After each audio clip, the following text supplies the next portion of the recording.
दर्शकों ब्रेक तो बाद तुहाडा सब दा निੱਘਾ स्वागत है। हुण आपां तुहाडे कमेंट तुहाडी लिखतां असीं साझीਆਂ ਕਰਨ जा रहे हां। तुसीं साडे नाल इसे तरह ही जुड़े रहो।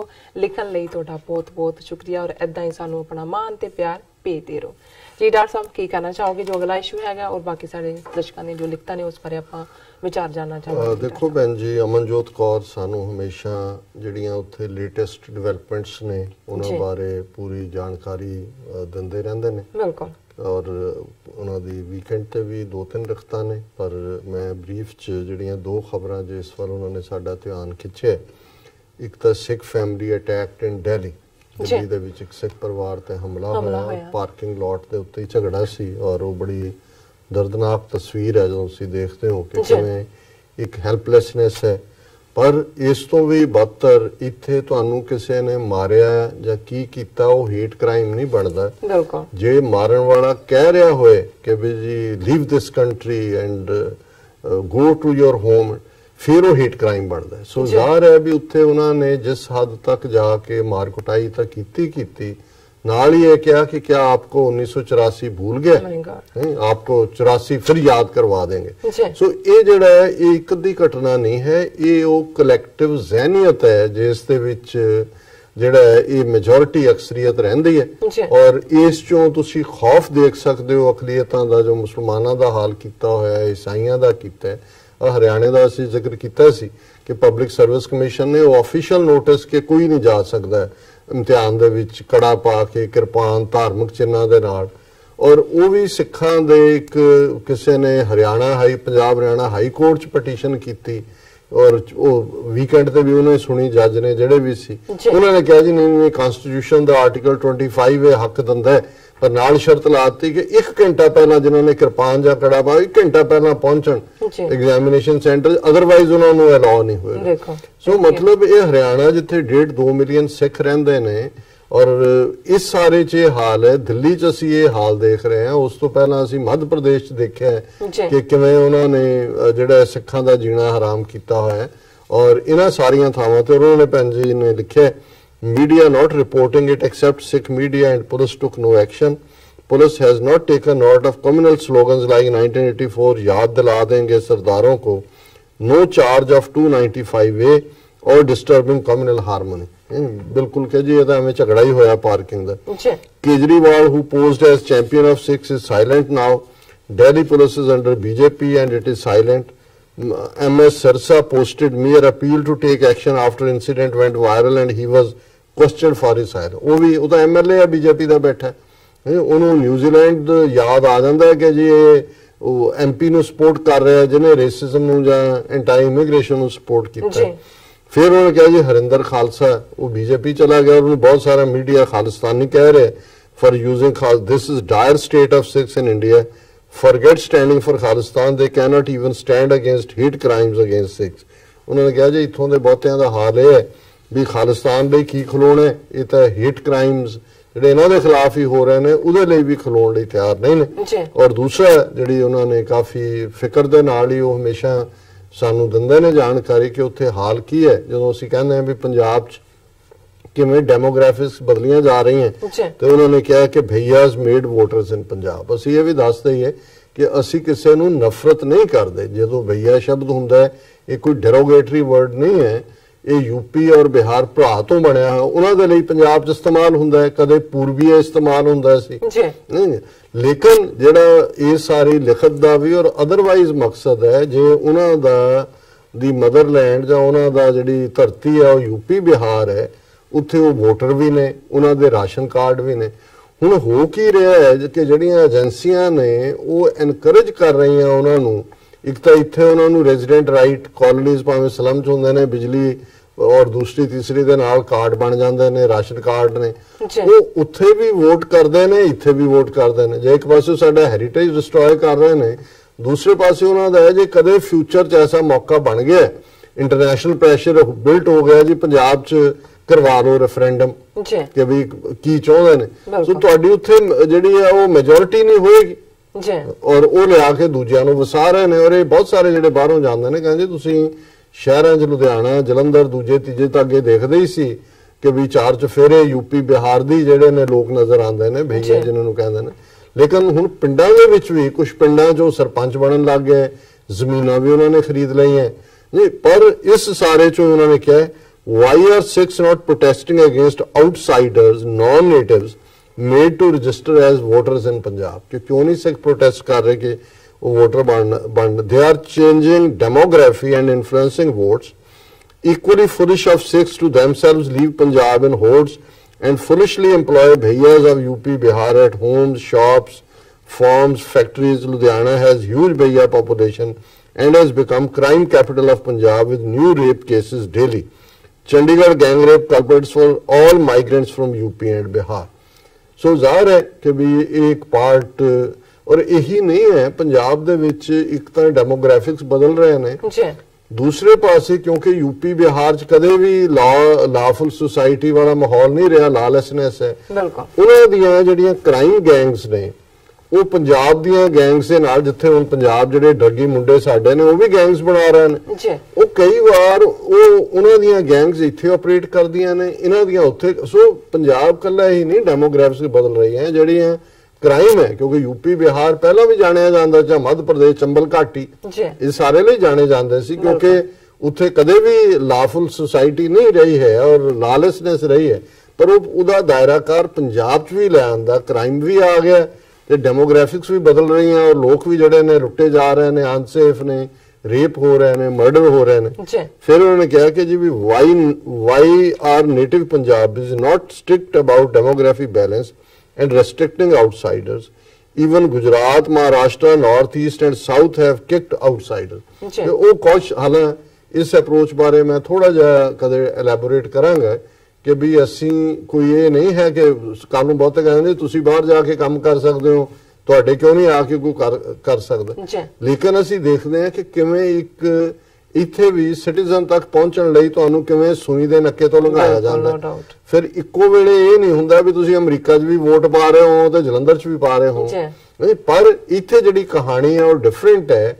और फिर जदों स्टेट बिहाइंड हुंदी है डेमोग्राफिक्स बदलण 'च, हुण उही इंडियन स्टेट जिहड़ी रौला पांदी है जी, देखो तिब्बत दे विच चीनिया ने अपने बंदे लिया के डेमोग्राफिक्स बदल दी हैं, वो यही काम पंजाब च कर रहे हैं। कश्मीर च क्यों आर्टिकल 370 तोड़ना चाहते हैं, क्यों 35A तोड़ना चाहते हैं, जुल्म करने लई तो उन्होंने फौज रखी हुई है, पहला भी कोई जम्मू कश्मीर च आजादी ना दी कोई चीज नहीं है, लेकिन 35A और 370 इसलिए तोड़ना चाहते हैं ताकि जम्मू कश्मीर दी डेमोग्राफिक्स बदलन। उत्थे जिहड़ी 70% दे नेड़े मुसलमान मैजोरिटी है, उत्थे भी उन्होंने दरवाजे खोल देणगे यूपी बिहार दी माइग्रेंट लेबर लई, और उत्थे जिहड़ा उन्होंने मुस्लिम माइनॉरिटी बना देणगे, ये मकसद है। अदरवाइज जम्मू कश्मीर च की दम है कि वो इंडियन स्टेट दे लोग लड़ रहे हैं, लेकिन उत्थे तो फौज ने अपना कंट्रोल किया होया। 370 35A कोई डेंजर नहीं पोज कर रहे हैं, पर ये डेमोग्राफिक्स बदलना चाहते हैं। अखीर च पंजे ने कहा all Sikh channels must raise awareness. I guess diaspora doesn't do it because you are immigrants abroad yourself and fear speaking against migrant takeover of native lands. I am shocked why Sikhs have not raised voice against votes to migrants in our states, and they becoming even councillors in our states. भैन जी किसी हद तक तुहाडी गल ठीक भी है, पर यह नहीं है भी आवाज चुकी नहीं है।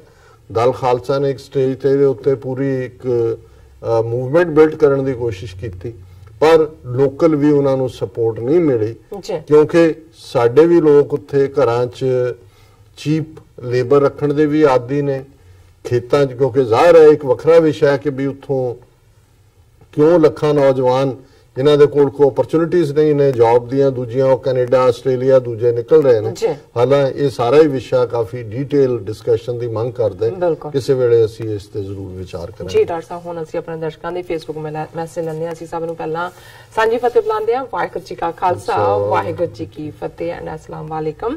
मलविंदर सिंह मल्ली सां लिखदे ने 1947 विच बस मिस क्यों हो गई, इस दियां जड़ां फरोलन दी जरूरत है ते ये 1849 विच देश पंजाब दे गुलाम होण तक तां जांदियां ही जांदियां हन। भुपिंदर सिंह सां लिखदे ने डॉक्टर साहब 47 च बिल्कुल मल्ली साहब बहुत शुक्रिया तुसीं लिखिया है। इहदे च कोई शक नहीं है कि जड़ां साडीआं अपनी गवाची सॉवरिटी नाल ही जुड़दियां ने जाके, और ज़ाहिर है भी 1947 दा जिहड़ा साडी लीडरशिप दा अहम काना फैसला सी इन्हां दे नाल किस्मत जोड़न दा, कांग्रेस दे ढे चढ़ के ਉਹਨੇ ਸਾਡੇ ਗਲੋਂ ਜਿਹੜੀ ਇੱਕ ਗੁਲਾਮੀ ਦੇ ਸੰਗਲ ਲਾ ਕੇ ਦੂਸਰੇ ਪਾ ਦਿੱਤੇ। ਬਿਲਕੁਲ ਡਾਕਟਰ ਸਾਹਿਬ ਭੁਪਿੰਦਰ ਸਿੰਘ ਜੀ ਸਾਖਦੇ ਨੇ ਡਾਕਟਰ ਸਾਹਿਬ 47 ਚ ਇਹਨਾਂ ਦੇ ਨਾਲ ਰਲਣਾ ਪ੍ਰਮਾਤਮਾ ਦੇ ਹੁਕਮ ਚ ਹੋਇਆ, ਕਿਉਂਕਿ ਜੇ ਏਦਾਂ ਨਾ ਹੁੰਦਾ ਇਹਨਾਂ ਦਾ ਅਸਲ ਸਾਹਮਣੇ ਨਾ ਆਂਦਾ। ਚੌਧਰੀ ਬਿਲਕੁਲ ਜੇ ਬਿਗਰ ਚ ਦੇਖੀਏ ਤਾਂ ਠੀਕ ਹੈ, ਪਰ ਜਿੰਨੀ ਕੀਮਤ ਅਸੀਂ ਇਹਨਾਂ ਨੂੰ ਸਮਝਣ ਦੀ ਦੇ ਦਿੱਤੀ ਇੰਨੀ ਇਹ ਡਿਜ਼ਰਵ ਨਹੀਂ ਸੀ ਕਰਦੇ। ਬਿਲਕੁਲ ਚੌਧਰੀ ਕਾਮਰਾਨ ਗਿਲਸਾਨ ਲਿਖਦੇ ਨੇ ਸਤਿ ਸ਼੍ਰੀ ਅਕਾਲ, अस्सलाम वालेकुम, it's always nice to listen to honourable doctor साहब along with sister Neelam. Doctor साहब साडियां गोतां भी सेम ने। और बहुत मेहरबानी भाईजान ਤੁਹਾਡਾ ਲਿਖਣ और दूसरे सेगमेंट ਤੇ ਵੀ ਸਾਡੇ ਕੋਲ ਕਾਫੀ ਸਾਰੇ ਮੈਸੇਜ ਨੇ, ਅਸੀਂ ਉਹ ਦੇਖਦੇ ਹਾਂ। जी भुपिंदर सिंह सानू लिखते हैं डॉक्टर साहब ये इंदिरा दी रूह आई है एना च, ये इंदिरा वांग गुनाहगार नहीं कौम दे, इन्होंने सानू लिखा है। जसविंदर सिंह जस्सी सानू लिखते हैं डॉक्टर साहब स्पैशली भाई कुलदीप सिंह वडाला दे अगे नूं भी सिखां वल्लों शलाघा करनी चाहिए है, क्योंकि उन्होंने ਇਕੱਲੇ ਤੌਰ ਤੇ ਹੀ ਮੁਹਿੰਮ ਉਹਨਾਂ ਨੇ ਸ਼ੁਰੂ ਕੀਤੀ ਹੈ। ਉਹਨਾਂ ਦਾ ਕਹਿਣ ਦਾ ਮਤਲਬ ਹੈਗਾ ਨਹੀਂ ਅਸੀਂ ਸਾਰਿਆਂ ਨੂੰ ਹੀ ਐਪਰੀਸ਼ੀਏਟ ਕਰਦੇ ਹਾਂ, ਪਰ ਮੈਂ ਸਮਝਦਾ ਵੀ ਇਹ ਇੱਕ ਬਹੁਤ ਚੰਗੀ ਗੱਲ ਹੋਈ ਹੈ ਕਿ ਪਹਿਲੀ ਵਾਰ ਸ਼੍ਰੋਮਣੀ ਕਮੇਟੀ ਨੂੰ ਆਪਣੇ ਇਹਨਾਂ ਠੇਕੇਦਾਰਾਂ ਨੂੰ ਹਟਾਉਣਾ ਪਿਆ ਔਰ ਬੈਕਫੁੱਟ ਤੇ ਆਏ ਨੇ। ਪਰ ਜੇ ਇਹ ਜਾਗਰੂਕਤਾ ਜਾਰੀ ਨਾ ਰਹੀ ਤੇ ਇਹਨਾਂ ਨੇ ਹਟਣਾ ਨਹੀਂ ਹੈ, ਇਹਨਾਂ ਦੇ ਮੂੰਹ ਨੂੰ ਲਹੂ ਲੱਗਾ ਹੋਇਆ ਜੀ। ਭਾਈ ਗੁਰਮੀਤ ਸਿੰਘ ਬੱਬਰ ਸਾਨੂੰ ਦੇ ਕਮੇਟੀ ਵਾਲਿਆਂ ਨੂੰ ਪੁੱਛ ਲੋ, ਇਹਨਾਂ ਮਸੰਦਾਂ ਦੇ ਹੱਡ ਵੀ ਪੁਰਾਤਨ ਹੋ ਗਏ, ਤੋੜ ਕੇ ਨਵੇਂ ਬਣਵਾ ਲਈਏ ਇੱਕ ਵਾਰ। ਬਾਕੀ ਗੁਰਮੀਤ ਸਿੰਘ ਜੀ ਬਹੁਤ ਸ਼ੁਕਰੀਆ, ਔਰ ਤੁਹਾਡਾ ਜਿਹੜਾ ਸਟੱਫ ਹੈ ਉਹਨੂੰ ਮੈਂ ਕਿਤੇ ਆਉਣ ਵਾਲੇ ਦਿਨਾਂ 'ਚ ਵਿਚਾਰ ਅਧੀਨ ਲਿਆਵਾਂਗਾ, ਜੇ ਮੈਨੂੰ ਮੌਕਾ ਨਹੀਂ ਬਣਿਆ। ਜਿਹੜੀ ਬਿਊਟੀਫੁਲ ਤੁਸੀਂ ਹਾਂਜੀ ਕੋਰ ਮੈਸੇਜ ਵਾਹਿਗੁਰੂ ਜੀ ਕਾ ਖਾਲਸਾ ਵਾਹਿਗੁਰੂ ਜੀ ਕੀ ਫਤਿਹ ਨਾਲ ਲਿਖਿਆ ਡਾਕਟਰ ਸਾਹਿਬ ਤੇ ਨੀਲਮ ਕੌਰ ਭੈਣ ਜੀ, ਮੇਰੇ ਵੱਲੋਂ ਆਪ ਜੀ ਨੂੰ ਕੁਝ ਤੋਹਫੇ ਭੇਜੇ ਗਏ ਸੀ, ਉਮੀਦ ਕਰਦਾ ਹਾਂ ਕਿ ਆਪ ਜੀ ਨੂੰ ਪਸੰਦ ਆਏ ਹੋਣਗੇ। ਆਪਣੇ ਪਿਆਰੇ ਦਰਸ਼ਕਾਂ ਨੂੰ ਜ਼ਰੂਰ ਦਿਖਾਉਣਾ ਜੀ। ਸਾਂਝਾ ਸਾਡਾ ਪੰਜਾਬ, ਸਾਂਝੇ ਸਾਡੇ ਰਿਸ਼ਤੇ, ਸਾਂਝੇ ਰੀਤੀ ਰਿਵਾਜ। ਧੰਨਵਾਦ ਲਿਖਿਆ ਉਹਨਾਂ ਨੇ। ਟੀਵੀ ਜੀ ਤੋਹਫੇ ਕਿਹਾ, ਮੈਂ ਕਿਹਾ ਕੋਈ ਉੱਥੋਂ ਦੀ ਕਾਜੂ ਵਾਲੀ ਬਰਫੀ ਭੇਜੀ ਹੋਣੀ ਆ, ਉਹਨਾਂ ਨੇ ਤਾਂ ਵੱਡੇ ਵੱਡੇ ਨਕਸ਼ੇ ਭੇਜੇ, ਉਹ ਅਸੀਂ ਖੋਲ ਕੇ ਦੇਖਾਂਗੇ।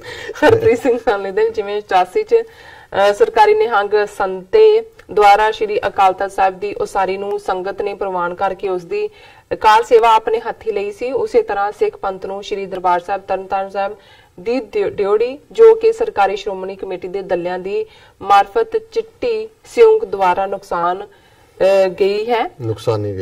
ਗਈ ਹੈ ਸੌਰੀ ਦੀ ਉਸਾਰੀ ਦੀ ਸੇਵਾ ਵੀ ਸਿੱਖ ਪੰਥ ਨੂੰ ਆਪਣੇ ਹੱਥੀ ਲੈ ਲੈਣੀ ਚਾਹੀਦੀ ਹੈ। ਇਸ ਸੇਵਾ ਤੋਂ ਕਾਲੀਆਂ ਤੇ ਹਿੰਦੂਤਵੀਆਂ ਦੀ ਸਾਂਝੀ ਸ਼੍ਰੋਮਣੀ ਕਮੇਟੀ ਨੂੰ ਦੂਰ ਰੱਖਿਆ ਜਾਣਾ ਚਾਹੀਦਾ ਹੈ।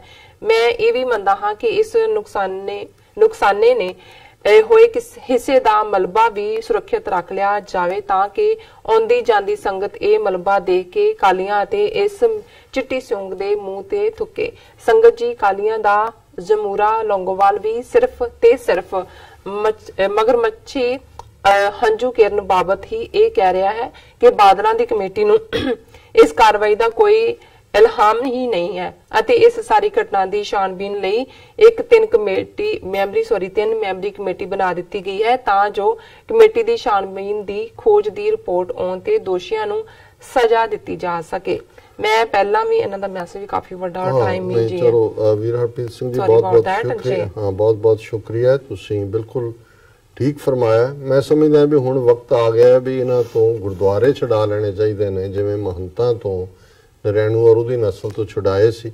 ਔਰ ਇਹ ਛੋਟੀ ਜਿਹੜੀ ਹੈ ਇੱਕ ਸਾਡੀ ਜਿੱਤ ਹੋਏਗੀ ਜੇ ਅਸੀਂ ਇਹਨਾਂ ਨੂੰ, ਜਿਹੜੇ ਸਰਕਾਰ ਦੇ ਦਲਾਲ ਨੇ ਔਰ ਇਹ ਸਰਕਾਰ ਦੇ ਉਸ ਏਜੰਡੇ ਨੂੰ ਅੱਗੇ ਤੋਰ ਰਹੇ ਨੇ, ਇਹਨਾਂ ਤੋਂ ਖਾਲੀ ਕਰਵਾਈ ਹੈ। ਪਰ ਅਲਟੀਮੇਟ ਸੋਲੂਸ਼ਨ ਜਿਵੇਂ ਤੁਸੀਂ ਵੀ ਅਕਸਰ ਲਿਖਦੇ ਹੋ ਕਿ ਉਹ ਕੌਮੀ ਘਰ ਖਾਲਿਸਤਾਨ ਦੀ ਕਾਇਮੀ ਨਾਲ ਜੁੜਿਆ ਹੋਇਆ। ਜਦੋਂ ਤੱਕ ਇਹ ਅਸੀਂ ਦਰਿਆਏ ਜਮਨਾ ਤੋਂ ਵਾਘਾ ਤੱਕ ਜਿਹੜਾ ਸਾਡੀ ਤਹਿਜ਼ੀਬ ਦਾ ਪੰਗੂੜਾ ਹੈ, ਅਸੀਂ ਇਸ ਧਰਤੀ ਨੂੰ ਇਹ ਦਿੱਲੀ ਦੇ ਹਾਕਮਾਂ ਤੋਂ ਆਜ਼ਾਦ ਨਹੀਂ ਕਰਵਾ ਲੈਂਦੇ, ਇੱਕ ਤੋਂ ਬਾਅਦ ਇੱਕ ਚੈਲੰਜ ਹਰ ਫਰੰਟ ਤੇ ਅਸੀਂ ਫੇਸ ਕਰਾਂਗੇ। ਤੇ ਮੈਂ YouTube ਦੇ ਵੀ ਥੋੜੇ ਸਾਡੇ ਵੀਰ ਨੇ, ਫਿਰ ਇਹ ਨਾ ਹੋਏ ਵੀ ਤੁਸੀਂ Facebook ਵਾਲੇ ਹੀ ਲੈ ਜਾਂਦੇ ਹੋ ਟਾਈਮ ਸਾਰਾ। ਸ਼ਹਿਜ਼ਾਦ ਇਰਫਾਨ, ਮਾਹਰ ਨਵੀਦ, ਸੈਦ ਮੁਨੀਰ, ਅਬਦੁਲ ਰਹਿਮਾਨ, ਵੀਰ ਅਵਤਾਰ ਸਿੰਘ ਔਰ ਅਰਸ਼ਾਦ ਬੱਟ, ਖਵਾਜਾ ਜੀ, ਇਹਨਾਂ ਸਾਰਿਆਂ ਨੇ ਤਾਰੀਫ ਤੇ ਸ਼ਬਦ ਕਹੇ ਨੇ ਔਰ TV 84 ਦੀ ਸ਼ਲਾਘਾ ਕੀਤੀ ਹੈ। ਜ਼ੈਡ ਅਲੀ, ਮਲਕ ਤਾਹਿਰ, ਮਹਿੰਦਰਪਾਲ ਸਿੰਘ, ਜਿਹਦੇ ਚ ਉਹਨਾਂ ਨੇ ਵਾਹਿਗੁਰੂ ਸਾਹਿਬ ਜੀ ਚੜ੍ਹਦੀ ਕਲਾ ਬਖਸ਼ਣ ਜੀ, ਵੈਰੀ ਗੁੱਡ ਜੀ, ਗੁਰੂ ਪਿਆਰਿਓ ਵਾਹਿਗੁਰੂ ਸਾਹਿਬ ਜੀ ਮਿਹਰ ਕਰਨ। ਬਹੁਤ ਸ਼ੁਕਰੀਆ ਵੀਰ ਮਹਿੰਦਰਪਾਲ ਸਿੰਘ ਜੀ। ਰੌਕ ਰੋਕੀ ਔਰ ਰਿਕ उन्होंने हमेशा ही बड़े प्यारे लफ्ज़ कहे ने और सिखां बारे भी उन्होंने कहा कि very brave and true people. जे उन्होंने कहा कि ज़ैड अली जी ने कहा what year did Indian tanks enter the Golden Temple, unbelievable. ये 6 जून 5 और 6 जून 1984 की रात नूं लगभग 7 विजंता टैंक फुल फ्लैज जिहड़े ने दरबार साहब च दाखिल होए और टैंकां दियां जिहड़ी उन्हां दी अपने गोले भी वरसे और जिहड़ा उन्हां दी आर्टिलरी सी तोपां राहीं भी अकाल तख्त नूं ढाया गया और हज़ारां सिख जिहड़े ने मारे गए उस रात 5 और 6 जनवरी। इनफैक्ट 1 जून तो 6 जून तक इहनूं जिहनूं असीं घल्लूकारा कहंदे हैं ये जून 84 का फुल फ्लैज अटैक सी, लेकिन टैंक जिहड़े ने 5 और 6 जून की दरमियानी रात नूं लिआंदे गए और फिर इन्होंने अपने फयाज लोन, खुर्शीद अहमद, कासिफ लोधी और ਆਪਾਂ ਅੱਜ ਦਾ ਵਿਚਾਰ ਡਿਸਕਸ ਕਰ ਲਈ। ਟਾਈਮ ਵੀ ਹੋ ਗਿਆ, ਅਸੀਂ ਸੌਰੀ ਮੰਗਦੇ ਆਪਣੇ ਸਾਰੇ ਦਰਸ਼ਕਾਂ ਕੋਲੋਂ ਜਿਨ੍ਹਾਂ ਦੇ ਆਪਾਂ ਮੈਸੇਜ ਸਾਂਝੇ ਨਹੀਂ ਕੀਤੇ। ਜੀ ਡਾਕਟਰ ਸਾਹਿਬ ਕੀ ਕਹਿਣਾ ਚਾਹੋਗੇ ਅੱਜ ਦੇ ਵਿਚਾਰ ਬਾਰੇ? ਅੱਜ ਦੇ ਵਿਚਾਰ ਲਈ ਵੀ ਮੈਂ ਦੇਖ ਰਿਹਾ ਵੀ ਮਿੰਟ ਤਾਂ ਸਾਰੇ 5 ਹੀ ਬਚੇ ਨੇ। ਹਾਂਜੀ, ਜਿਵੇਂ ਅਸੀਂ ਸੋਮਵਾਰ ਦੇ ਪ੍ਰੋਗਰਾਮ 'ਚ ਜਿਹੜੇ ਬਹੁਤ ਵੱਡੇ ਸਿੱਖ ਸਕਾਲਰ ਹੋਏ ਨੇ ਅੱਜ ਤੋਂ ਲਗਭਗ 4 ਸਦੀਆਂ ਪਹਿਲਾਂ ਭਾਈ ਗੁਰਦਾਸ ਜੀ ਉਹਨਾਂ ਦੇ ਕਵਿਤ ਸਵਈਏ ਵਿਚਾਰਦੇ 255 ਨੰਬਰ ਸਵਈਆ ਅੱਜ ਟੋਟਲ ਉਹਨਾਂ ਦੇ 675 ਕਵਿਤ ਸਵਈਏ ਜਿਹੜੇ ਬ੍ਰਜ ਭਾਸ਼ਾ ਗੰਗਾ ਜਮਨਾ ਦੇ ਵਿਚਕਾਰ ਜਿਹੜੀ ਕਿਸੇ ਪੀਰੀਅਡ 'ਚ ਜਿਹੜੀ ਇਹ ਲਿਟਰਰੀ ਜ਼ਬਾਨ ਸੀ ਉਸ ਖਿੱਤੇ ਦੀ ਸਾਰੇ ਖਿੱਤੇ 'ਚ ਜਿਹੜਾ ਇਹਦੇ 'ਚ ਲਿਖਿਆ ਜਾਂਦਾ ਸੀ ਔਰ ਇਹਦੇ 'ਚ ਵੀ ਉਹਨਾਂ ਦੀ ਜਿਹੜੀ ਭਾਈ ਸਾਹਿਬ ਦਾ ਸਵਈਆ ਉਹਨਾਂ ਨੇ ਜਿਹੜਾ ਕਨਕਲੂਜਨ ਪਾਰਟ ਹੈ ਕਿ ਵੀ ਜਿਹੜੀ ਰੱਬ ਦੀ ਇਬਾਦਤ ਬੰਦਗੀ ਪਿਆਰ ਦੇ ਨਾਲ ਇਸ ਦਾ ਮੁਕਾਬਲਾ ਕੋਈ ਵੀ ਜਿਹੜਾ ਮਜ਼ਹਬੀ ਕਰਮ ਕਾਂਡ ਜਿਹਨੂੰ ਅਸੀਂ ਕਹਿੰਦੇ ਰਿਚੁਅਲਸ ਕਿਉਂਕਿ ਬ੍ਰਾਹਮਣਵਾਦ ਦਾ ਕੰਮ ਹੀ ਸਾਰਾ ਨੀਚੋ ਹੈ, ਕੋਈ ਯੱਗ ਹੈ, ਕੋਈ ਹਵਨ ਹੈ, ਕੋਈ ਹੋਮ ਹੈ, ਪੱਥਰਾਂ ਦੀ ਪੂਜਾ ਹੈ, ਦਰਖਤਾਂ ਦੀ ਪੂਜਾ ਹੈ, ਪਾਣੀ ਦੇ ਵਿੱਚ ਹੈ, ਕੋਈ ਹੱਡੀਆਂ ਸੁੱਟ ਲਈਆਂ ਸੁੱਟਣ ਦੇ ਪੈਸੇ ਫਿਰ ਕੱਢਣੀਆਂ ਨੇ ਉਹਦੇ ਪੈਸੇ ਫਿਰ ਮਰਿਆਂ ਦੇ ਅੱਗੋਂ ਸਰਾਧ ਕਰਨ ਦੇ ਪੈਸੇ। ਸੋ ਇਹ ਭਾਈ ਗੁਰਦਾਸ ਜੀ ਨੇ ਇਹ ਸਾਰੇ ਨੂੰ ਨੈਗੇਟ ਕਰਕੇ ਜਿਹੜਾ ਸਿੱਖੀ ਦਾ ਆਦਰਸ਼ ਹੈ ਉਸ ਨੂੰ ਬਿਆਨਿਆ।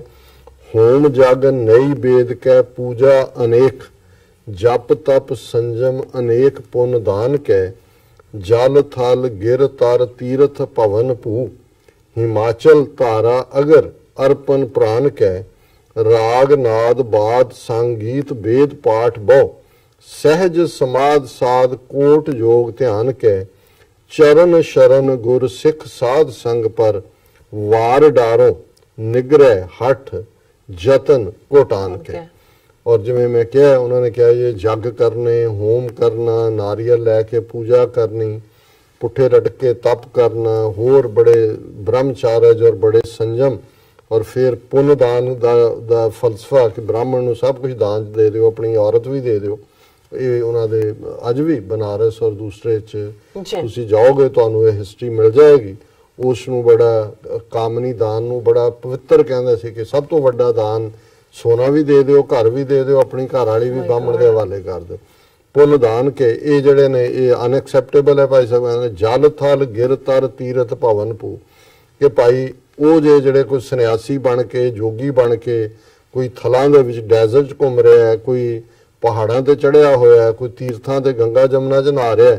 ਹਿਮਾਚਲ ਧਾਰਾ ਅਗਰ ਅਰਪਨ ਪ੍ਰਾਨ ਕਹਿ ਕੇ ਹਿਮਾਚਲ ਜਿਹੜੀ ਹਿਮਾਲਿਆ ਪਹਾੜਾਂ ਦੇ ਵਿੱਚ ਜਾ ਕੇ ਆਪਣੀ ਜਾਨ ਦੇ ਦੇਣੀ ਹੈ ਕਿ ਜੇ ਅਸੀਂ ਉੱਥੇ ਤਪੱਸਿਆ ਕਰ ਰਹੇ ਹਾਂ। ਇਸੇ ਤਰ੍ਹਾਂ ਜਿਹੜੇ ਰਾਗ ਨਾਦ ਬਾਦ ਸੰਗੀਤ वेद ਪਾਠ ਬਹੁ ਕਿ ਵੇਦਾਂ ਦੇ ਪਾਠ ਪੜ੍ਹੀ ਜਾਣੇ ਔਰ ਬਹਿਸਾਂ ਦੇ ਵਿੱਚ ਪੈਣਾ ਰਾਗ ਔਰ ਦੂਜੇ ਤੀਜੇ ਸਹਿਜ ਸਮਾਧ ਸਾਧ ਕੋਟ ਯੋਗ ਧਿਆਨ ਕੇ ਕਿ ਵੀ ਬੜੇ ਬੜੇ ਜਿਹੜੇ ਸਿੱਧ ਤੇ ਜੋਗੀ ਨੇ ਉਹ ਧਿਆਨ 'ਚ ਲੱਗੇ ਹੋਏ ਨੇ ਹਠ ਯੋਗ ਕਰ ਰਹੇ ਨੇ। ਤੇ ਭਾਈ ਸਾਹਿਬ ਨੇ ਅਖੀਰ 'ਚ ਕਿਹਾ ਚਰਨ ਸ਼ਰਨ ਗੁਰ ਸਿੱਖ ਸਾਧ ਸੰਗ ਪਰ ਵਾਰ ਡਾਰੋ। ਗੁਰੂ ਸਾਹਿਬ ਭਾਈ ਸਾਹਿਬ ਕਹਿੰਦੇ ਨੇ ਕਿ ਮੈਂ ਉਹਨਾਂ ਗੁਰਸਿੱਖਾਂ ਦੇ ਉੱਤੋਂ ਸਭ ਕੁਝ ਕੁਰਬਾਨ ਕਰਦੇ ਆ ਜਿਹੜੇ ਗੁਰੂ ਦੀ ਸ਼ਰਨ 'ਚ ਆ ਕੇ ਗੁਰੂ ਦੇ ਉਪਦੇਸ਼ ਦੇ ਉੱਤੇ ਅਮੰਨਾ ਕਰਦੇ ਹੋਏ ਜਿਹੜਾ ਉਹ ਆਪਣਾ ਜੀਵਨ ਬਤੀਤ ਕਰਦੇ ਨੇ ਰੱਬ ਦੀ ਇਬਾਦਤ 'ਚ ਨਿਗਰਹਿ ਹਠ ਯਤਨ ਕੁਟਾਨ ਕੇ ਕਿ ਉਹਨਾਂ ਗੁਰਸਿੱਖਾਂ ਦੇ ਪੈਰਾਂ ਤੋਂ ਸਾਰਾ ਹਠ ਯੋਗ ਔਰ ਇਹ ਜਿਹੜੇ ਕਰੋੜਾਂ ਇਸ ਕਿਸਮ ਦੇ ਉੱਪਰਲੇ ਕਰਮ ਕਰਨ ਵਾਲੇ ਨੇ ਉਹ ਕੁਰਬਾਨ ਕੀਤੇ ਜਾ ਸਕਦੇ ਨੇ ਉਸ ਸਿੱਖ ਦੇ ਫੇਥ ਤੋਂ ਜਿਹੜਾ ਸਿੱਖ ਸਿਰਫ ਤੇ ਸਿਰਫ ਰੱਬ ਦੇ ਵਿੱਚ ਯਕੀਨ ਰੱਖਦਾ ਹੈ, ਜੀ ਪਿਆਰ ਦੇ ਵਿੱਚੋਂ ਯਕੀਨ ਰੱਖਦਾ ਹੈ ਔਰ ਰੱਬ ਦੇ ਨਾਲ ਇਬਾਦਤ ਨਾਲ ਪਿਆਰ ਨਾਲ ਜੁੜਿਆ ਹੋਇਆ। ਬਿਲਕੁਲ। ਸੋ ਇਹ ਸਾਰਾ ਹੀ ਜਿਹੜਾ ਹਿੰਦੂ ਰਿਚੁਅਲਿਜ਼ਮ ਹੈ ਉਸ ਨੂੰ ਨੈਗੇਟ ਕਰਦੇ। ਜੀ ਡਾਕਟਰ ਸਾਹਿਬ ਤੁਹਾਡਾ ਬਹੁਤ ਬਹੁਤ ਸ਼ੁਕਰੀਆ, ਤੁਸੀਂ ਅੱਜ ਦੇ ਅਹਿਮ ਇਸ਼ੂ ਤੇ ਅੱਜ ਦਾ ਵਿਚਾਰ ਸਾਡੇ ਦਰਸ਼ਕਾਂ ਨਾਲ ਸਾਂਝਾ ਕੀਤਾ। ਅਸਾਂ ਆਪਣੇ ਵੀਰਸ ਕੋਲ ਨੇ ਇਜਾਜ਼ਤ। ਵਿਊਅਰਸ, ਸਾਡੇ ਪ੍ਰੋਗਰਾਮ ਦਾ ਸਮਾਂ ਇੱਥੇ ਸਮਾਪਤ ਹੁੰਦਾ ਹੈ। ਤੁਸੀਂ ਆਪਣੀ ਰਾਏ ਤੇ ਸੁਝਾਅ ਸਾਨੂੰ ਭੇਜਣਾ ਭੁੱਲਣਾ ਸਾਡੇ ਇਸ ਪਤੇ ਤੇ sos@tv84.tv ਤੇ ਅਸੀਂ ਆਪਣਾ ਪ੍ਰੋਗਰਾਮ ਲੈ ਕੇ ਫਿਰ ਦੁਬਾਰਾ ਹਾਜ਼ਰ ਹੋਵਾਂਗੇ। ਤਦ ਤੱਕ ਲਈ ਮੈਨੂੰ ਤੇ ਆਪਣਾ ਸੁਣਾ ਗਿਆ ਦੋ ਦੇਖਦੀ ਰਹੋ TV84। ਬੁਲਾ ਦਿਓ ਫਤਿਹ। ਵਾਹਿਗੁਰੂ ਜੀ ਕਾ ਖਾਲਸਾ, ਵਾਹਿਗੁਰੂ ਜੀ ਕੀ ਫਤਿਹ।